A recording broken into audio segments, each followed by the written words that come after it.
This professional animator is making a full-blown Batman CG movie, and it's planned for next year. It's called Batman Gotham Renegade, and it's being created in Unreal Engine 5. I'm not dead. I'm the nightmare that never ends. And this city is mine. तो recently क्या आप लोगों ने भी notice किया है कि जो बड़े बड़े कंपनियां होती हैं, जो बड़े बड़े स्टूडियोज होते हैं, वो लोग जो VFX कर रहे हैं उससे ज़्यादा बेटर तो कोई एक बंदा अपने बेडरूम में होम सिस्टम में अच्छा VFX कर रहा है।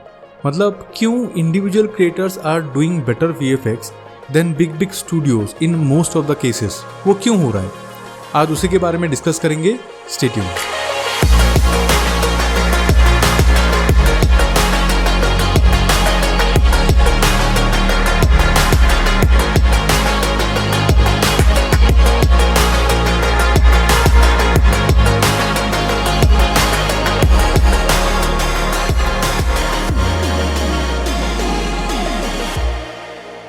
चाहे दिखने में कितना अच्छा या इजी लगे, ये जो 3D एनिमेशन, VFX, CGI ये वाला टेक्नोलॉजी है, ये करना उतना इजी नहीं होता है। लेकिन आजकल इन टेक्नोलॉजीज़ के ऊपर भी एक जो स्किल है, that is the new thing to learn to upgrade your skill to a next level, is the extended reality technology VR plus AR। और यहीं पे ही I would like to take the opportunity to introduce you to Hero Vired certificate program in extended reality VR plus AR, a Hero Group company in collaboration with Snapchat and Unreal Engine। ये एक total 7 महीने का programme है जिसके लिए आपको किसी भी प्रायर नॉलेज ऑफ कोडिंग की जरूरत नहीं है। Full hands on learning and training आपको मिलेगी on tools like Unreal Engine, Oculus, Maya, Snap AR and Photoshop। Application based training and assessment है जिससे ये कोर्स करने के बाद आप फुल्ली इक्विप्ड हो जाएंगे to work as an professional unreal artist, 3D artist, technical artist, AR VR experience designer, snap AR developer, AR VR developer etcetera. तो इस कोर्स का लिंक नीचे दिया गया है डिस्क्रिप्शन में। If you are interested in upskilling then click the link below to visit herowired.com। And now back to the video. देखिए, अगर आप मेरे रेगुलर ऑडियंस हो तो आपको पता है कि I always respect the artist more than the art, क्योंकि आर्ट तो मतलब बहुत सारे फैक्टर्स पे डिपेंड करता है, लेकिन एक्चुअल जो जान है वो होता है आर्टिस्ट। और ये चीज़ को देख के मुझे आजकल बहुत खुशी होती है कि लोग अपने हॉबी को हॉबी की तरह रख के भी उसको पैशनेटली फॉलो कर पा रहे हैं। नॉट नेसेसरीली आपको वही प्रोफेशन बनाना है टू फॉलो योर पैशन। वो आजकल बहुत हो रहा है जो मुझे काफ़ी खुश करता है। मैं बहुत हैप्पी हो जाता हूँ वो चीज़ देख के।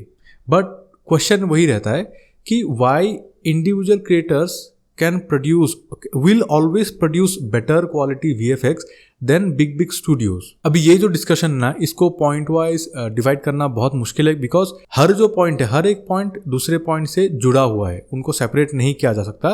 बट फिर भी मैंने कोशिश की है कि कुछ पॉइंटर्स में मैं उसको डिवाइड कर पाऊँ to make this video easier for you to consume. Also the matter of choice, मतलब द फैक्ट ऑफ चॉइस, मैंने इससे पहले भी एक वीडियो बनाया था। वो चॉइस वाला फैक्टर हर पॉइंटर में इंप्लीमेंट होता है, हर पॉइंटर के पीछे वो एक हिडन कॉस्ट की तरह है। So let's discuss the first point which is process. आप कुछ भी करते हो अपने जिंदगी में, आप सुबह ब्रश करने से लेके ब्रेकफास्ट बनाने से लेके ऑफिस जाने से लेके हर चीज़ का ना एक प्रोसेस होता है। और उस प्रोसेस को जब आप एक्चुअली फॉलो करोगे तो आपका quality of work obviously better होगा। जो इंडिविजुअल क्रिएटर्स होते हैं, जो लोग अपने अपने इंडिविजुअल प्रोजेक्ट्स में काम करते हैं, अपना खुद का VFX बनाते हैं ना, उनके पास ये लिबर्टी होता है कि वो अपने VFX प्रोजेक्ट के वर्क फ्लो को, अपने प्रोसेस को प्रॉपरली फॉलो कर पाए। कहने का मतलब होता है कि अगर आपके प्रोसेस में, अगर आपका VFX का जो प्लानिंग है उसमें अगर आपका texturing is the most important thing, तो आपको पता है कि मेजर एफर्ट एंड टाइम आपको टेक्सचरिंग में डालना पड़ेगा।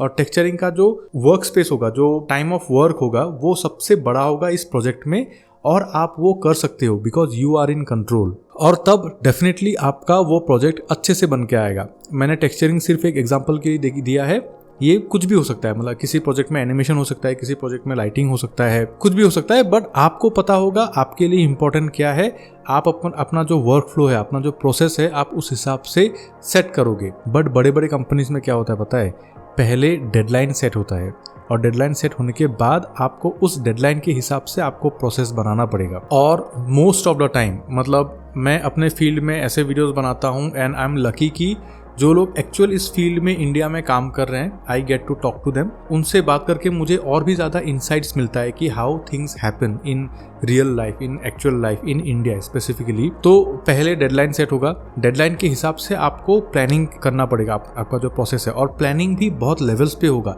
सुपरवाइजर रहेगा, फिर कोई तो रहेगा, टीम लीडर रहेगा, उसके बाद इंडिविजुअल आर्टिस्ट आएंगे जो लोग बैठ के काम करेंगे। हर चीज़ में ज़रूरत से ज़्यादा टाइम लगता है, because planning itself is a time taking process. और जब एक बंदा काम करता है तो प्लानिंग हैपेंस हियर, लेकिन जब बहुत सारे लोग काम करते हैं ना तो प्लानिंग कॉन्फ्रेंस रूम में बनता है।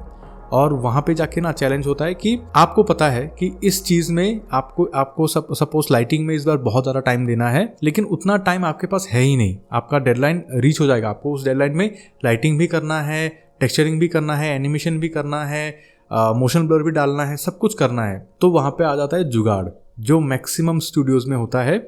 बहुत कम स्टूडियोज या बहुत कम प्रोजेक्ट्स होते हैं एक्चुअल बात सुनते हैं अपने क्रिएटिव टीम की, अपने VFX टीम की या फिर अपने CG टीम की, और उनके हिसाब से प्रोसेस बनाते हैं। ऐसा नहीं होता है, मैक्सिमम केसेस में ऐसा नहीं होता है। इसीलिए इंडिविजुअल क्रिएटर्स की क्वालिटी डेफिनेटली हमेशा अच्छी रहेगी और अच्छा है भी। और उसी चीज़ के साथ ना सेकेंड पॉइंट आता है, दैट इज़ कैपिटलिज्म। देखिए, जो सच बात है, अल्टीमेट सच बात है कि जो फिल्म इंडस्ट्री है, जो एंटरटेनमेंट इंडस्ट्री है, वो एक इंडस्ट्री है। This is there to make money, generate profit, और उस चीज़ को आप झुठला नहीं सकते। एक मूवी अगर बनेगी तो वो पैसे के लिए ही बनेगी और पैसा ही सबसे बड़ा प्रायोरिटी रहेगा। अभी क्या होता है पता है, अगर इंडिविजुअल क्रिएटर कोई बड़ा प्रोजेक्ट भी प्लान कर रहा है जिसमें उसको थोड़ा पैसे की भी ज़रूरत पड़ेगी या फिर कुछ भी होगा, पहले वो प्रोसेस सेटअप करेगा, उसके बाद वो प्लान करेगा कि उस प्रोसेस को कैसे एग्जीक्यूट किया जाए। लेकिन बड़े प्रोजेक्ट्स में क्या होता है पता है, पहले प्लानिंग बनता है, उसके हिसाब से प्रोसेस बनता है। वहीं पे ही चैलेंज आ जाता है कि जहाँ पे आपको फोकस करना चाहिए, मोस्ट ऑफ द टाइम वहाँ पे फोकस नहीं हो पाता है। और जिन केसेस में वो हो जाता है, उन केसेस में हमें अच्छा रिजल्ट भी देखने को मिलता है, एटलीस्ट उस सेक्टर में। अभी आपको लग रहा होगा कि बड़े कंपनी में क्या हमेशा ऐसा ही होता है? देखिए, बहुत केसेस में क्या होता है, इसके बारे में लास्ट पॉइंट आएगा जो मैं डिस्कस करूंगा। सपोज आपका एक टीम है, ठीक है, आपको लगा कि नहीं ये चीज़ तो इतना वो है, ऐसे तो नहीं हो पाएगा, तो आप अपने सीनियर से जाके बात करने लग गए कि भाई इस चीज़ में तो इतना टाइम चाहिए जो हम लोग नहीं कर पा रहे, एक हफ्ते में ये नहीं होगा। देखिए, आप कुछ सोच के तो सीनियर के पास गए थे ना कि आपको एक सोल्यूशन चाहिए कि टाइम बढ़ाओ या फिर कुछ तो करो, मैन पावर बढ़ाओ, कुछ तो करो। वो आपको जो सोल्यूशन देगा ना, वो सोल्यूशन आपको नहीं करना था, इसीलिए तो आप उसके पास गए थे। वो आपको क्या बोलेगा, अच्छा ऐसा है क्या, तो रात को बैठ के करने से भी नहीं होगा क्या? वो बोलेगा कि भाई आप डबल शिफ्ट काम करो तो हो गया ना, डबल मैन पावर। वो आपको वो सोल्यूशन देगा और फिर आप गुस्सा होकर वापस आ जाओगे। तो यही होता है कि कहीं पे भी जब भी कैपिटलिज्म आ जाता है ना, तो कॉम्प्रोमाइज़ हमेशा अलग दूसरे चीज़ों को करना पड़ता है, पैसा या टाइम कभी कॉम्प्रोमाइज़ नहीं होता है। और इसी के साथ जो अगला पॉइंट आता है वो होता है ओनरशिप। ओनरशिप देखिए, अभी एक इंडिविजुअल क्रिएटर जो अपना प्रोजेक्ट बनाएगा, उसका सोल ओनर वो है। वो मतलब maximum time, most of the time वो या तो अकेला काम कर रहा है या फिर ज़्यादा से ज़्यादा उसके साथ 2 या 3 दोस्त ही काम करेंगे। और जो आइडिया है वो उनका खुद का है, मतलब उनसे खुद से जनरेट हुआ है, अरे हमें ये चीज़ करना चाहिए या फिर मुझे ये चीज़ करना चाहिए। वो होता है उस चीज़ का ओनरशिप। लेकिन एक स्टूडियो आर्टिस्ट के बारे में सोचिए, उसको तो कुछ ओनरशिप है ही नहीं ना, उसको अच्छा काम करना क्यों है, उसको तो जल्दी काम करके घर जाना है, राइट। एक इंडिविजुअल आर्टिस्ट जब तक वो हैप्पी नहीं होगा, जब तक उसको नहीं लगता है कि ये एकदम टॉप नॉच काम है, तब तक वो मेहनत करेगा, तब तक वो उस चीज़ को 100% देगा। लेकिन एक स्टूडियो आर्टिस्ट तब तक ही मेहनत करेगा जब तक अप्रूव नहीं होता है। इसीलिए मैं कन्विक्शन बोलता हूँ कि अगर फिल्म मेकर जिसका एक्चुअल आइडिया है, उसके पास अगर कन्विक्शन है ना, तो वो स्टूडियो से भी अच्छा काम निकलवा लेगा। वो तब तक स्टूडियो वालों को तड़पाएगा जब तक उसको लगता है कि अरे बहुत अच्छा काम बना है।